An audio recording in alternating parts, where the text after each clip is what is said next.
सब में पाकिस्तान का क्या बने। देखो भाई, अगर ये वॉर मिडिल ईस्ट में ड्रैग हो गई तो पाकिस्तान डायरेक्टली इन्वॉल्व ना भी हो, इनडायरेक्ट इम्पैक्ट जरूर होगा। सबसे पहले झटका फ्यूल प्राइसेस का होगा। पाकिस्तान जो ऑलरेडी आईएमएफ के लोन में डूबा हुआ है, उसके लिए हाई ऑयल प्राइसेस का मतलब, और इन्फ्लेशन और पॉवर्टी और ट्रेड डेफिसिट, पाकिस्तान की इकोनॉमी गल्फ कंट्रीज पे डिपेंड करती है, specially remittance from Saudia, UAE, Qatar. अगर वॉर की वजह से गल्फ अनस्टेबल हो गया तो हमारे ओवरसीज वर्कर्स की जॉब लॉस होंगी, जिसकी वजह से वो रेमिटेंस नहीं बेच पाएंगे। Overseas workers job loss face करेंगे और कंट्री की फॉरेन एक्सचेंज पे बहुत बुरा असर होगा। वॉर का पैनिक डॉलर को और स्ट्रॉन्ग करेगा और रुपी जो ऑलरेडी फ्रेजाइल है।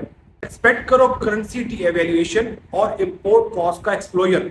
जो लोग सोच रहे थे कि फॉरेन डायरेक्ट इन्वेस्टमेंट या सीपेक का सेकंड फेज चलेगा, वो सब रुक जाए। इन्वेस्टर सिर्फ स्टेबल मार्केट में पैसा लगाते हैं, और पाकिस्तान तो ऑलरेडी एक प्रेशर कुकर है। अगर ईरान गिर गया तो पाकिस्तान की स्ट्रेटेजिक डेप्थ मिडिल ईस्ट में जीरो हो जाएगी। इसराइल और इंडिया दोनों स्ट्रांग हो जाएंगे और हमारे लिए रीजनल आइसोलेशन का खौफ बढ़ जाएगा।